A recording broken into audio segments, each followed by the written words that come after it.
Ya, Assalamualaikum warahmatullahi wabarakatuh. Selamat siang semuanya. Mohon maaf ya, tadi saya agak telat karena kebetulan ada beberapa hal yang hari ini di Prodi sedang diurus. Jadi hari ini juga mungkin nanti saya nggak akan sampai lama karena kebetulan kita masih ada banyak hal yang perlu dicek di Prodi. Nah, kita akan langsung masuk aja. Hari ini kita akan belajar mengenai percabangan. Jadi kalau sebelumnya kita membuat program itu kita masih fokusnya bikin misalnya gimana kalau kita mau memasukkan data, gimana kalau kita mau menampilkan data. Nah hari ini kita akan main pakai logika lagi, jadi namanya percabangan. Percabangan ini di mana dalam kasus tertentu ada sebuah atau sekumpulan instruksi atau aksi-aksi yang nanti ingin kita lakukan dalam algoritma hanya dilakukan ketika sebuah atau banyak kondisi terpenuhi. Nah, jadi misalnya kita mau ngecek, contohnya dalam pembuatan ini nilai akhir. Jadi misalnya dari programnya kita akan bisa buat ketika misalnya nilai akhirnya lebih besar atau sama dengan 85, maka nanti huruf mutunya yang akan muncul adalah di KHS, nilainya adalah A.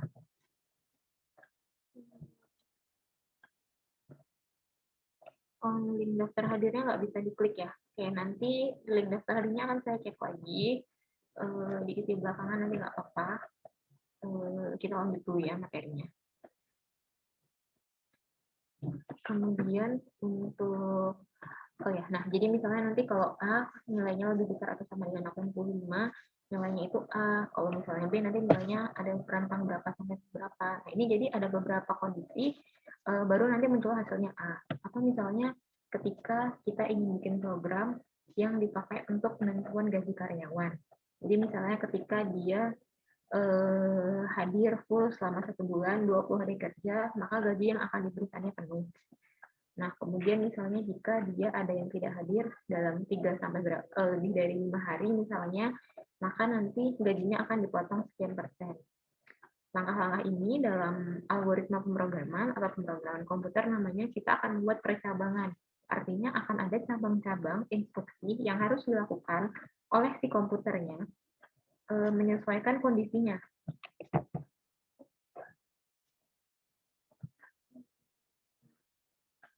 Nah, contoh kasus lainnya, misalnya kita menerima sebuah bilangan dalam range-nya 1 sampai 10. Kemudian, jadi kalau misalnya nanti dimasukkan oleh usernya gitu ya, angkanya 20 atau misalnya 15. Nanti komputernya akan memberikan instruksi bahwa nilainya di luar range. Jadi kalau dia masuknya antara 1 sampai 10, nanti dia akan kasih tahu, oh iya nilainya berada dalam range, jadi nilainya berapa. Nah, jadi kalau di contoh kasus ini, maka nanti komputernya akan melakukan. Jadi if, gitu. Nanti bahasanya akan pakai if. Jika if bilangan yang dimasukkan lebih besar dari 10 misalnya. Atau misalnya ketika dimasukkan yang negatif, berarti jika bilangan yang dimasukkan kurang dari 1, artinya informasi itu salah. Maka komputer akan memberitahu, nanti kita akan tampilkan. Jadi ada si out-nya. Akan out-nya tampilan berupa tulisan, oh bilangannya itu di luar range. Nah, di sini pada percabangan beberapa kumpulan instruksi seringkali bersifat independen dan hanya satu dari kumpulan instruksi itu yang akan dieksekusi. Jadi misalnya kita akan berikan banyak kondisi. Bisa jadi kalau dalam kasus nilai tadi, nilai kan misalnya ada A, ada B+, ada B, ada B-, dan seterusnya. Nah, ini ada banyak kondisi. Bisa jadi misalnya ada 5 kondisi. Nah, dia hanya akan melakukan kondisinya itu salah satunya. Jadi kalau nilainya lebih dari 85, berarti yang akan dilakukan nanti akan tampil di KHS-nya nilainya A. Kalau misalnya nilainya itu 30, oh berarti dia tidak lulus, akan nilainya E. Jadi hanya salah satu yang akan dilakukan, bukan semuanya. Contoh lagi, ketika kita ingin menentukan apakah sebuah bilangan bulat itu masuk bilangan bulat genap atau ganjil. Nah, jadi di sini ada dua kemungkinannya, bilangan genap dan bilangan ganjil. Hanya akan salah satunya yang akan terjadi. Jadi ketika kita masukkan nilainya 7, maka komputer akan mengeksekusi dan menampilkan misalnya bilangannya itu ganjil. Ketika kita ganti bilangannya itu 98, maka dia akan memberitahu bahwa bilangannya itu adalah bilangan genap. Contoh kasus lainnya, misalnya kita bekerja nih, kaitannya ketika program kita akan dipakai misalnya untuk analisis fisika sederhana. Jadi ada bentuk-bentuk kan, ada bentuk padat, gas, cair. Nah ini kalau kita tahu suhunya, nanti dia akan memberitahu ini nanti akan masuk ke kategori apa. Nah ini mungkin bisa jadi adalah aplikasi atau coding-coding yang diterapkan untuk aplikasi belajar fisika sederhana. Jadi mungkin kita bikin program gitu ya, nanti diterapkan di aplikasi yang akan dipakai di apa namanya di mungkin anak sekolahan gitu. Nah nanti dia akan muncul misalnya suhunya dimasukkan sekian. Oh ternyata dia benda padat. Nah kita akan lihat analisa kasusnya. Jadi pada saat kita analisa kasus, kita akan lihat dulu pemasalahan masalahnya itu jadi sub-subnya. Jadi kita lihat misalnya kasus tadi, kita mau mendeteksi bila bendanya padat, gas, atau cair. Nah, maka kita lihat, kita bagi kapan dia masuk benda padat, kapan dia akan masuk ke yang benda cair. Kapan juga nanti si benda ini tergolong sama bendanya yang gas. Lalu kita kasih tahu apa permasalahan atau instruksi yang harus dilakukan saat kondisinya terpenuhi atau untuk menyelesaikan. Jadi misalnya, oh kalau ternyata yang dimasukkan ini bendanya suhunya sekian, apakah dia hanya menampilkan eksekusi benda bilang menyampaikan oh ini bilangnya bendanya padat, atau misalnya ada yang lain. Contoh yang ada tindakan lanjutannya itu adalah misalnya ketika nilainya nanti nilainya misalnya 30 gitu ya, artinya dapat nilainya E, artinya nanti dia akan menampilkan nilainya tidak lulus. Nah, bisa jadi akan ada eksekusi selanjutnya. Misalnya ketika itu nilai yang dapat E-nya adalah mata kuliah prasyarat untuk mata kuliah yang lain. Mungkin nanti dari sistemnya kita akan buat agar mata kuliah lainnya ini tidak bisa diambil. Misalnya sekarang kita belajar pemrograman komputer. Nanti ada misalnya kuliah komputasi statistika.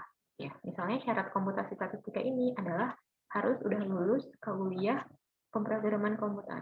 Artinya kalau di pemrograman komputer dia dapat nilai E, maka nanti dari sistemnya komputernya akan bikin program bahwa dia nggak bisa nanti pas KRS-an gitu ya, pas di portal dia tidak bisa memilih.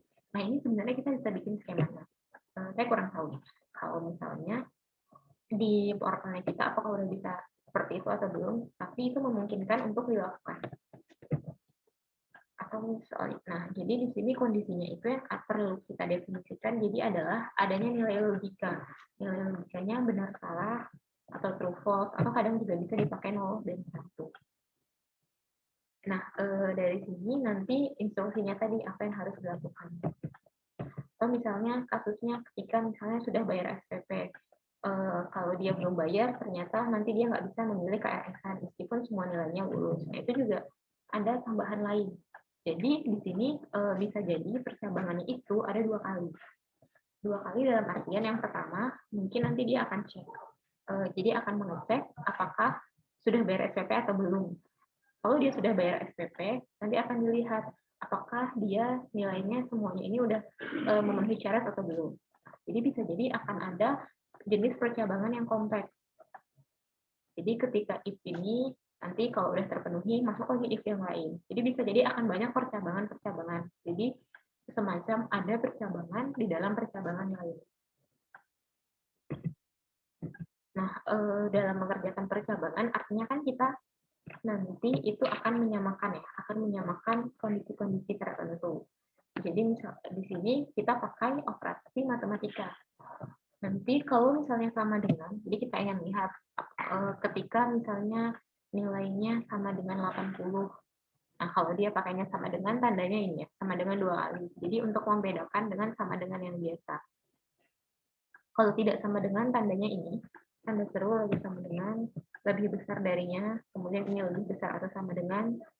Jadi misalnya kalau tadi nilainya A, nilai A itu kan dia lebih besar sama dengan 85. Jadi if nilai lebih besar sama dengan, kita pakai tandanya ini. Kita akan pakai tandanya yang jadi nanti kodenya kan kita pakainya if. If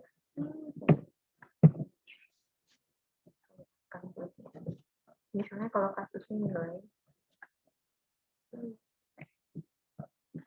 misalnya nilai ini nanti nama variabel, if nilai lebih besar sama dengan 5 berarti bla bla bla. Ini adalah lanjutannya. Kemudian baru nanti bisa kita jelasin lagi if nilai lebih besar sama dengan dan seterusnya. Berapa lagi ya? If kurang sama dengan 80. Atau ketika kita mau lihat misalnya dia tidak sama dengan, jadi if nilai tidak sama dengan 80 misalnya, jadi dia lanjutannya apa? Jadi kita akan bikin definisikan satu persatu. Nah, 85 ini apa? 8-nya if 5-nya ini bisa sesuatu yang dimasukkan. Jadi bisa kita yang masukkan. Kalau kemarin pakai perintah, jadi diminta key-in dulu, baru nanti dieksekusi. Atau misalnya kita bisa langsung bikin default dari programnya. Nah, jadi itu nanti tergantung dari gimana kita mau desain programnya. Kalau di sini, kalau saya udah tuliskan kayak gini, artinya 85 ini udah langsung dari kita udah tahu. Jadi bukan minta inputan dari orang lain. Nah, kalau misalnya nanti kita mau ada yang dia dibandingkan dengan nilai yang dimasukkan, nanti baru diinginkan lagi. Beda-beda, jadi tergantung butuhnya apa, kecenderungannya gimana. Nah, statementnya yang digunakan dalam bahasa C++ dan menggunakan aplikasi Dev C ini adalah kita pakai namanya if else. Jadi if ini kondisi terpenuhi, jadi misalnya if nilainya lebih besar sama dengan 85 dan lakukan apa? Misalnya dia sesuatu. Nah, jadi kondisi ini dia dalam bentuk logika. Nanti ada operasi aritmatika di dalamnya. Kita lihat nanti contohnya ini. Jadi secara umum ada beberapa banyak bentuk. Bentuk pertama yang sebelah kiri, if kondisi 1 ada pernyataan satunya. Jadi ini misalnya nilai A. Ini nanti nilai A. Kalau ini misalnya nilai A, kalau dia besar sampai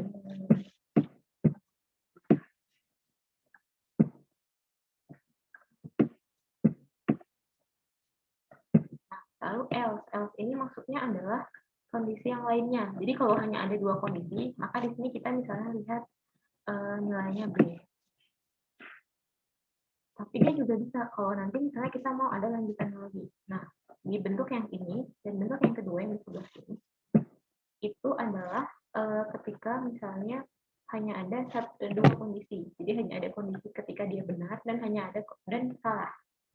Jadi kalau dia nilainya lebih besar sama dengan 85 nilainya A, else-nya adalah misalnya nilainya B. Nah, tapi kalau kondisinya ada banyak, maka kita bahas pakainya formatnya yang ini. Jadi if nilainya lebih besar sama dengan 85, maka nanti dia pernyataannya apa? Nilainya A. Kemudian else if nilainya lebih besar sama dengan 80, maka misalnya nilainya B. Lalu bisa dilanjutkan lagi. Kalau misalnya ada 5, else if nilainya lebih besar dari 75, bikin lagi pernyataannya. Yang terakhir baru pakainya else. Jadi ini kalau di sini kan artinya hanya ada 3 bentuk ya. Hanya ada 3 bentuk. Berarti hanya ada 3 pernyataan. Kalau misalnya ada 5, kita tambahkan lagi else if-nya sebelum else.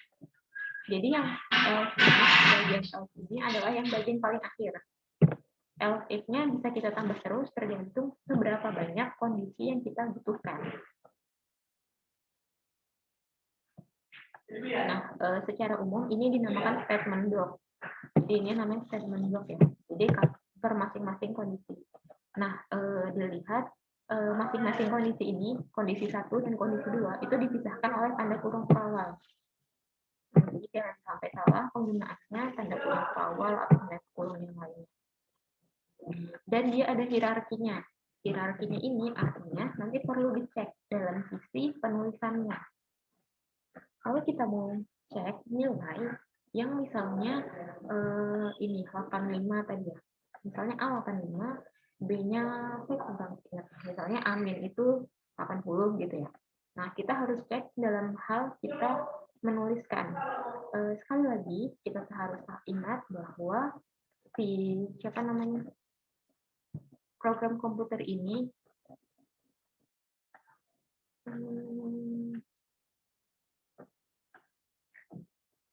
apa namanya kita lihat nanti di sini. Oh, ini kenapa Justisio, emang Justisionya kenapa ini seharusnya bisa langsung masuk karena saya nggak pakai harus diterima untuk masuknya, jadi harusnya bisa masuk aja langsung ya. Untuk Justisionya ini masuk Zoom kan ya, masuk.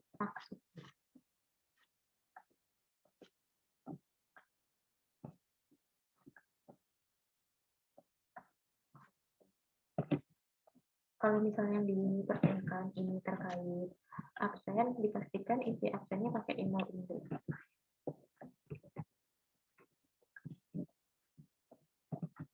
Nah, ingat kok, jadi misalnya saya mau tulis, jadi misalnya kita akan bikin data set.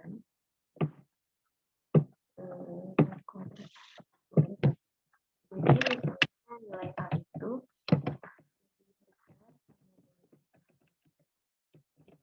ini kita bikin-bikin aja ya.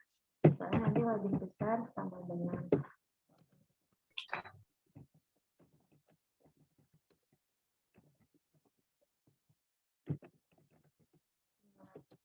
lebih besar sama dengan kalau misalnya 80 kurang dari sama dengan kurang dari 70 kurang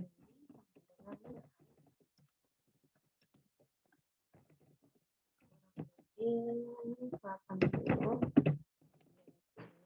Misalnya kita bikin ini ya, kemudian dari 70 nilainya D. Kalau kita nulisnya seperti ini,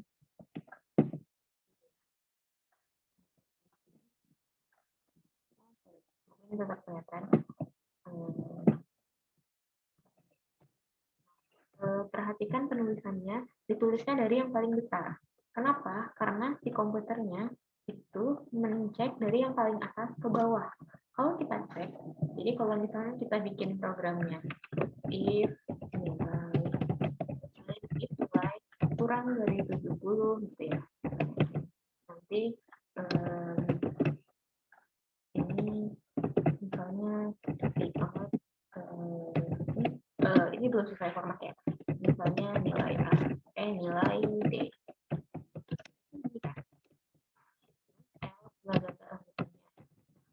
Tulisnya seperti ini, kurang dari 70 nilainya ini. Nah, ini kita pastikan tidak ada tumpang tindih antara itunya dari si programnya. Jadi berarti misalnya kalau dia masukkan 50, apakah nanti nilainya berarti yang muncul akan D.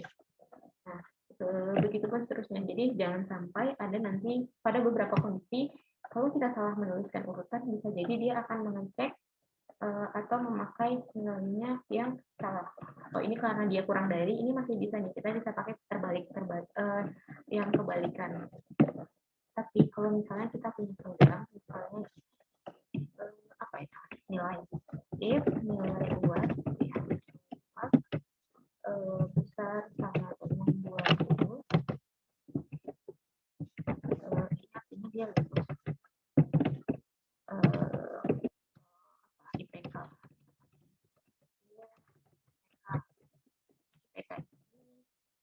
Berapa? Harusnya kalau kumlot misalnya ini kumlot.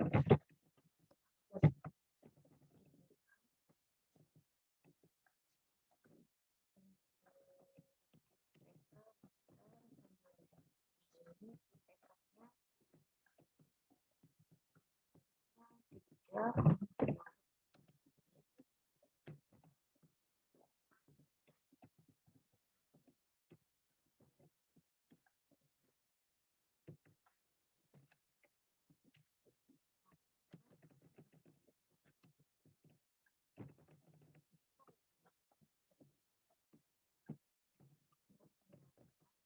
ini apa?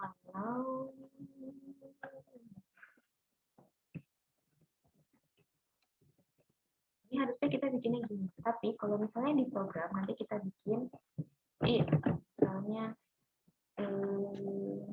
harusnya kita bikinnya ini.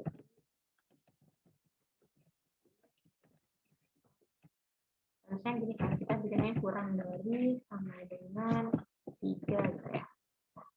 Nah ini kan ada batasannya, dan nanti di sini IPK-nya 3, kalau kita bikinnya gini, ini bisa ngecek tapi jalannya jadi salah. Besar sama dengan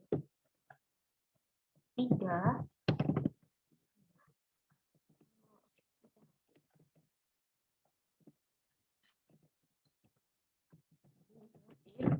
IPK besar sama dengan 3. Maka misalnya memuaskan. Kita bikin yang ini di paling atas, nanti meskipun kita masukkan 4 gitu ya, maka nilainya akan jadi memuaskan karena dia akan mengecek kondisi yang paling pertama duluan. Kita dilihat ya. Jadi harusnya kan kita ngecek kalau IPK-nya besar dari 3,51 dia cum laude. Kan jadi sesuai urutan cum laude. Kalau dia misalnya lebih besar dari 3 dia sangat memuaskan. Tapi kalau kita kembali tulis lebih besar dari 3 hanya itu dan tidak ada keterangan tambahannya, maka nanti dia bisa jadi pas dimasukkan 3,5 atau bahkan 4 dia tetap masuknya memuaskan. Kalau kita salah menuliskan hierarkinya. Jadi harus diperhatikan sekali penulisan hierarkinya. Sebab ini terkait dengan logika.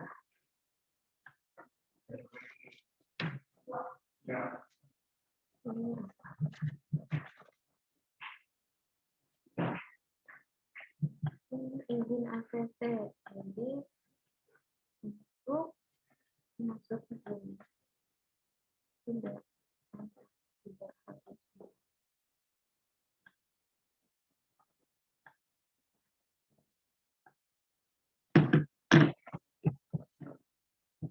Ini udah ya. Terus kita akan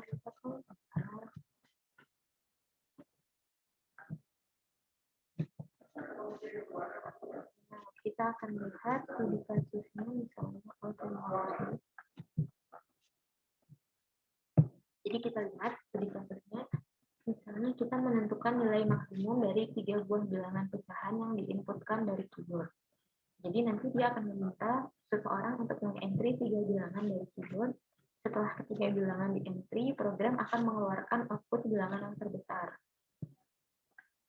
Dan ketika bilangan maksimum ini positif, katakan bilangan itu positif. Kalau negatif, dikatakan negatif. Nah, jadi kalau di sini kita harus bikin dulu skema programnya. Nah, jadi kita punya ini.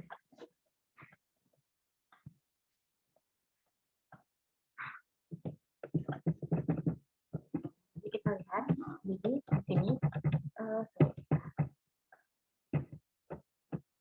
itu kita bikin program karena bilangan tadi dia boleh desimal ya. Jadi kita pakai tipenya float. Bilangan satu itu A, bilangan kedua itu B, bilangan ketiga itu C. Kemudian ada variabel namanya max untuk menyimpan nilai maksimal. Nah, maka kita tampilkan tulisan masukkan bilangan ke 1, nanti dia akan input variabel A kita punya, masukkan bilangan kedua kita punya B, masukkan bilangan ketiga kita punya C. Oke, nanti setelah itu kita akan bandingkan. Jika A lebih besar daripada B, ini, dan A lebih besar daripada C, nah ini kita berarti melakukan operasi logika ya, bersamaan ada 2. Ketika A lebih besar dari B dan A lebih besar dari C, maka nilai maksimalnya adalah A. Nah, kemudian ada lagi if. Jika if nilai B lebih besar daripada A dan B lebih besar daripada C, maka nilai maksimalnya B. Karena ada 3, jadi kita bikin lagi maksimalnya C. Nah, kemudian kita akan tampilkan nilai terbesar itu adalah max. Nah, kalau di sini dituliskan karena tadi mau diminta bilangannya positif atau negatif, ya, ketika nilai maksimalnya lebih besar daripada 0, maka dia akan muncul bilangan itu positif. Tapi kalau misalnya dia kurang daripada 0, artinya bilangan itu negatif. Selesai. Nah, jadi dituliskan satu-satu, nanti di perbandingannya ada ini. kemudian di sini sebenarnya kalau kita lihat instruksinya memang dia muncul bilangan bulat positif dan negatif aja. Namun sebenarnya di program ini ada sedikit kekurangannya, yaitu adalah programnya akan jadi sedikit bingung kalau nilainya itu yang dimasukkan adalah 0. Jadi nanti ada nilai 0, ketika nilai maksimalnya itu adalah 0. Nah, di sini kan dia hanya bandingkan ya nilai maksimal itu bisa terus maka kita bisa tambahkan di bagian if ini. Nah, yang kayak gini ini perlu diperhatikan, perlu dicek apakah memang semua kondisinya itu sudah terpenuhi dari programnya atau belum. Jadi kita bisa tambahkan. Jadi misalnya ketika nilainya sama dengan 0, nanti yang ditulisnya itu 0. Jadi kita bisa pakai format if yang kayak ini, else if, terus else lainnya ketika dia sama dengan 0, atau misalnya kalau ini ya diperhatikan agak sedikit beda formatnya dengan yang sebelumnya. Jadi ini kalau misalnya nilainya besar daripada 0, dia positif. Else if nilainya kurang dari 0, dia negatif. Else lainnya, else ini kalau dia tanpa if artinya semua kondisi lain akan masuk di sini. Maka nilainya itu adalah 0.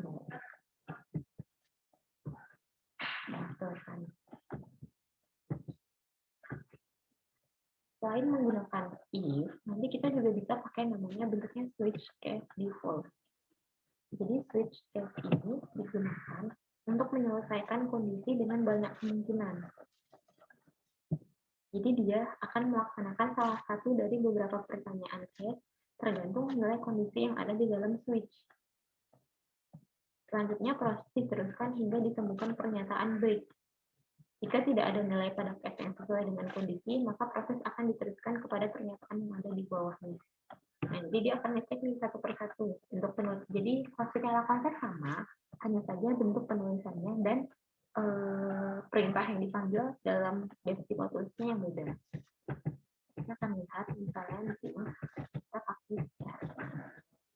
kita punya hari, kemudian di sini programnya adalah menentukan nama hari. Jadi kita akan meminta mereka masukkan, tapi masukan itu berupa angka karena tadi integer ya. Jadi kalau hari Senin itu 1, hari Selasa itu 2, hari Rabu itu 3, dan seterusnya sampai hari Minggu itu 7, maka nanti akan ditampilkan masukkan kode hari. Nah, jadi nanti switch-nya, nama switch-nya ini adalah hari. Case 1 adalah harinya Senin.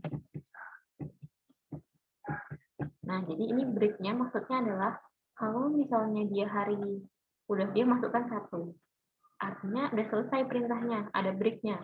Tadi disebutkan dia baru akan berhenti kalau ada menemui break ya. Artinya kalau dia udah dimasukkan 1, nanti programnya akan berhenti, dia tidak akan lagi ngecek ke yang lain-lainnya. Ini ada 7 pengecekannya. Ada 7, nah nanti dia kalau dia udah memenuhi, kalau misalnya dimasukkan 2, berarti kan yang pertama itu Senin itu kodenya 1, dia tidak terpenuhi, dia lanjut ke kondisi 2. Selasa, oh iya udah terpenuhi. Itu seterusnya sampai ujung. Misalnya dimasukkan 6, dia ngecek kondisi bersama Senin itu 1, oh berarti bukan.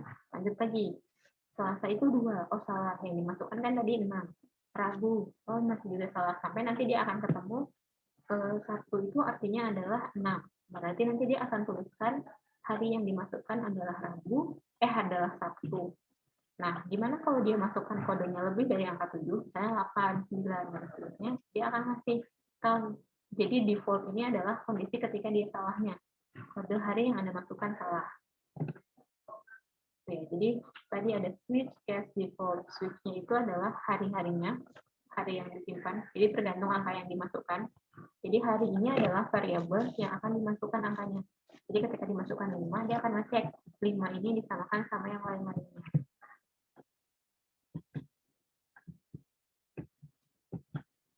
Nah, nanti juga bisa dicoba pas di programnya ya. Ini mungkin hari ini kita nggak bisa langsung coba, nanti saya akan share. Nah, di sini lihat, kalau misalnya saya mau bikin program, meminta mereka untuk memasukkan nilai. Jadi kalau misalnya di sini nilainya 9 gitu ya, maka nanti akan tampil 9 kali. 8 kali. 3 2 kali. Kalau 2, 2-nya 2 kali 1. Kalau 1 ya 1 aja. Kalau 0, 0-nya banyak kali. Ini berarti saya lupa. Default-nya tampil. Nah, diperhatikan kalau di sini nanti dia tidak ada kondisi break-nya. Tidak ada kondisi break-nya, nanti dia tidak tahu kapan harus berhenti si programnya. Jadi akan terus ngecek, jalan terus. Nanti bisa dilihat hasil programnya akan jadi seperti apa. Gitu. Ini kita coba sebentar. Saya akan cobakan yang bagian switch case-nya. Oh, ada yang mau ditanyakan dulu sambil saya cobakan switch case-nya. Tanya Bu, dari yang kita pelajari beda case sama if itu apa Bu? Beda formatnya. Maksudnya hasil yang didapati. Oke, pertanyaannya boleh diulang nggak? Karena tadi suaranya putus-putus atau boleh diketik? Saya mau tanya Bu, beda penggunaan case sama if itu apa Bu? Soalnya tadi saya lihat kenapa kalau di bagian case tadi tidak pakai if aja gitu Bu? Nah, jadi itu adalah dua perintah. Nah, ketika kita menggunakannya if, nanti lawannya adalah else. Jadi if lalu else. Tapi kalau misalnya kita tidak mau menggunakan if, nanti dia ada cara lain. Jadi semacam kita bisa sebut ada dua cara untuk melakukan percabangan di C++. Yang pertama kita pakai if else, yang kedua kita pakai switch case. Jadi kalau kita pakai case, maka memang dia nanti tidak akan pakai if, tapi pakainya switch di depan kodenya. Jadi switch-nya apa, terus case-nya apa aja, ada banyak kondisinya. Kalau di if itu kita tentukan dulu kan kondisinya. Tapi kalau di case, switch case itu dia simpan dulu nilai yang jadi pembandingnya. Jadi misalnya tadi switch-nya itu hari, jadi harinya yang akan kita bandingkan dengan pernyataan-pernyataan di dalam case-nya. Tapi kalau misalnya di if tadi, dia if kondisinya apa dulu perbandingannya, baru eksekusinya. Jadi nanti penggunaannya itu sebenarnya bebas, tergantung lebih mudah mana. Jadi preferensinya masing-masing orang lebih mudah mana dalam menggunakan, mana yang lebih enak. Kita akan lihat tadi yang bagian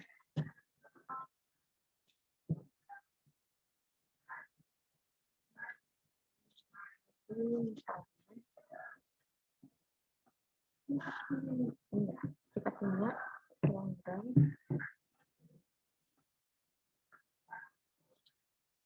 ini tadi yang bilangan positif negatif, kita akan coba. Jadi di sini dilihat, di sini dia pakai skemanya if terus apa, if terus apa. Nah ini bisa juga nanti kalau misalnya kita mau kombinasikan dengan else-nya. Jadi balik lagi itu tergantung penggunanya biasanya lebih senang pakainya yang mana dalam cara menuliskan.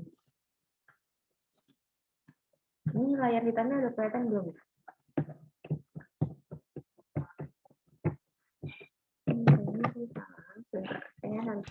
Belum, Bu. Oke, berarti saya harusnya pakai ini screen.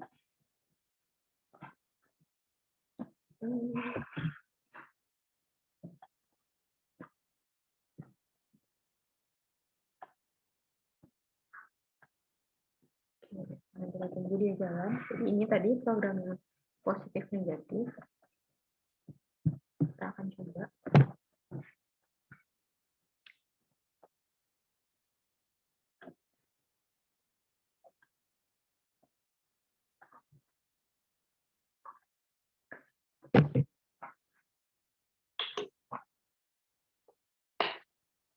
Belum jalan ya.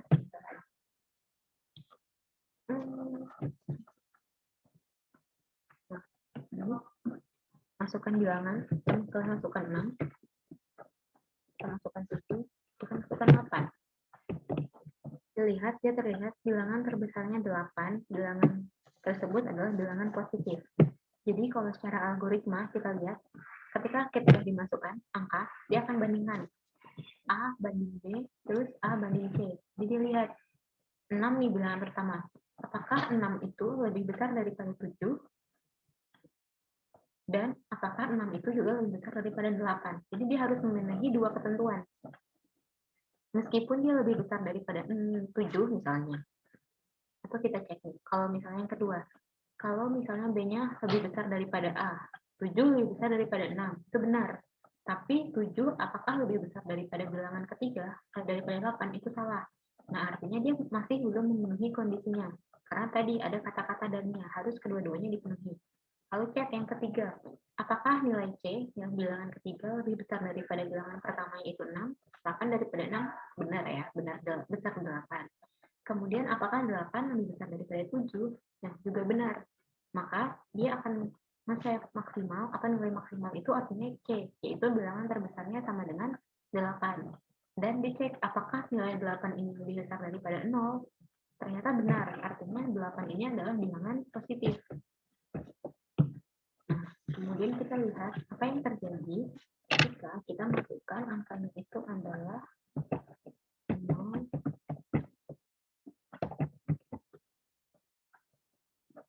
Ini dia akan lihat bilangan terbesar itu adalah 0. Jadi dia bandingkan ya, 0 sama negatif 1, 0 dan negatif 2 itu lebih besar yang mana? 0 paling besar memang. Tapi di sini dia tidak memunculkan ini. Yang apakah dia bilangan apa? Karena tadi dua kondisi ini tidak ada yang terpenuhi dan dari komputer tidak ada instruksi yang diberikan apa yang harus dilakukan kalau nilai paling besarnya itu 0. Jadinya dia ya udah selesai, hanya menampilkan bilangan terbesarnya berapa.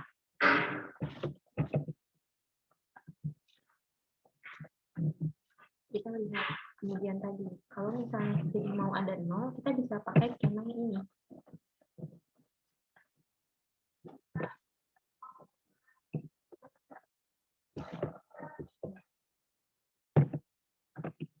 Kalau bilangannya 0, nanti dia jadi muncul nilainya 0.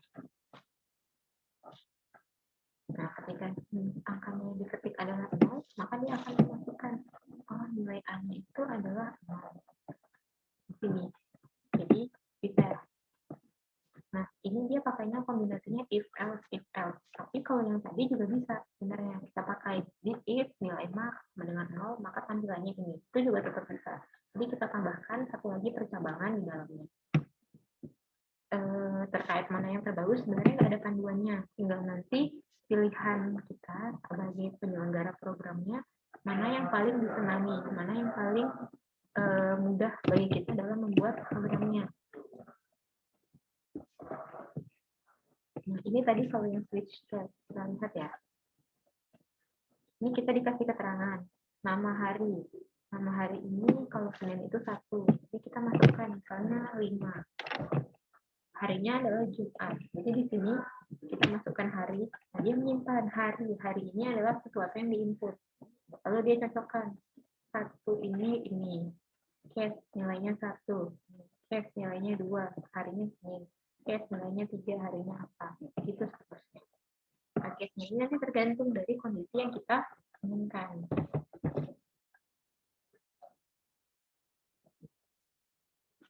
Nah, kalau di sini yang program ketiga tadi yang saya bilang, jika tidak ada nilai break-nya, saya diminta memasukkan bilangan. Misalnya saya masukkan 7.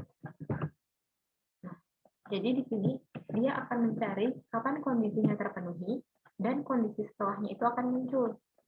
Karena apa? Karena setelah dia ketemu kondisi terbaiknya, dia itu tidak diminta untuk berhenti.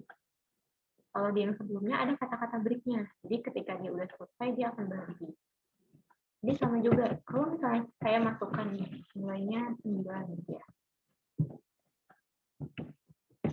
Setelah 9 tidak ada pernyataan kalau dia harus selesai. Jadi dia akan ngecek 9. Oh, berarti nilainya yang dimasukkan 9. Maka dia akan tampilkan 9 semuanya. Tapi tidak ada perintah berhenti. Jadi dia akan ngecek lagi, dan karena udah terpenuhi semuanya, jadi dia akan tampil. Maka kalau di konsep yang seperti ini, kalau kita mau dia berhenti, pastikan tanda break-nya tidak lupa ditulis. Jadi lihat ya perbandingan anak yang ini. Setelah kondisi hari Senin ada break. Setelah kondisi 2 ada break. Kita coba.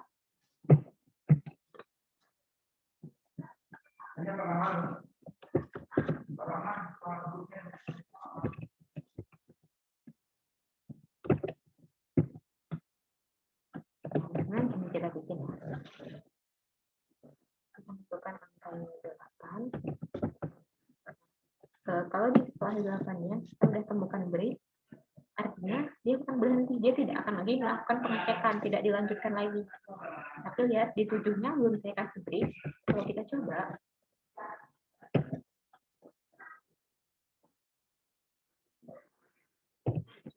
dia akan tetap lanjut karena di 7 tadi belum saya tambahkan break.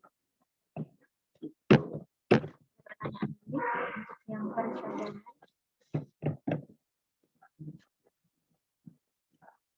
Jadi kebetulan harus ada yang saya selesaikan lagi di prodi. Nah, jadi untuk materinya mungkin kita akan hari ini begitu aja. Selanjutnya masih ada banyak waktu, bisa dilanjutkan untuk nanti saya share ininya apa namanya materinya di grup WhatsApp. Jangan lupa juga diisi program daftar hadirnya udah bisa belum? Udah bisa diisi belum daftar hadir? Sudah, Bu. Oke, kalau udah bisa. Yang belum pastikan nanti mengerjakannya pakai email Undri ya. Nah, kemudian ini tugasnya masih ada 1,5 jam ke depan. Dengan menggunakan konsep percabangan yang tadi disebutkan, silahkan buat program untuk menyelesaikan kasus ini. Jadi kasusnya adalah ada sebuah perusahaan dengan 2 tipe pegawai, pegawai tetap dan pegawai tidak tetap. Oke ya, jadi petunjuk pertamanya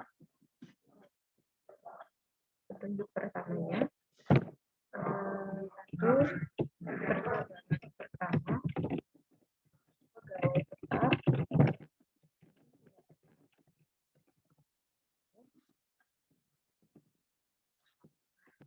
petunjuk yang kedua pegawai tersebut pegawai tetap yang masa kerjanya lebih daripada 50. Jadi percabangan 2 adalah masa kerja.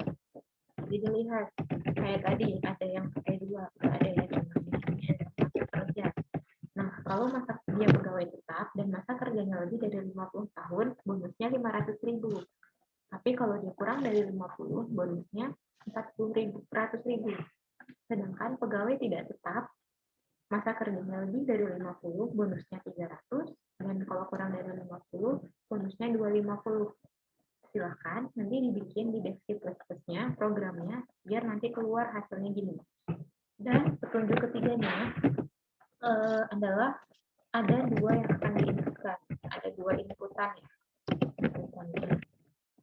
Itu berapa dia tipe pegawai apa, tipe pegawai apa,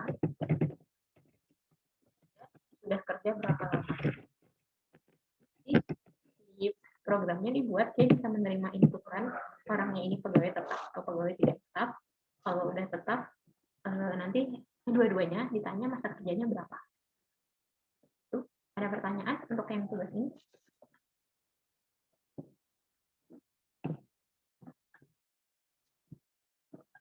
Latihannya dikumpul kapan ya, Bu? Dikumpul hari ini ya, Kak. Kan ini masih ada 1,5 jam lagi. Nanti silahkan dilanjutkan ininya. Nanti di akhir kelasnya dikumpulkan. Nanti saya kasih linknya untuk kirim jawaban.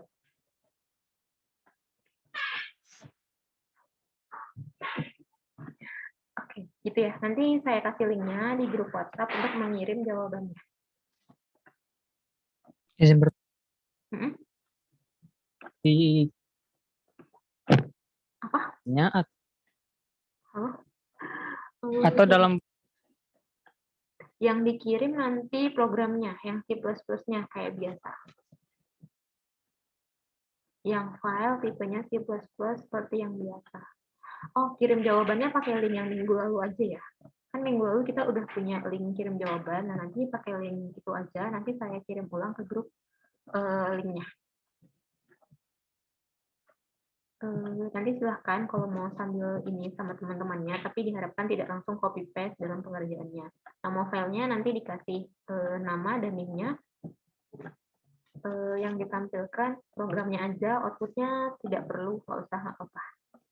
Oke, kalau misalnya nanti selama pengerjaan ada lagi yang ingin ditanyakan, silahkan tuliskan di grup WhatsApp. Oke, kelasnya saya akhiri dulu. Terima kasih semuanya perhatiannya. Selamat mengerjakan tugasnya. Jika memang ada yang ingin ditanyakan, dilanjutkan aja di grup WhatsApp ya. Oke, saya tutup. Assalamualaikum warahmatullahi wabarakatuh. Waalaikumsalam warahmatullahi wabarakatuh.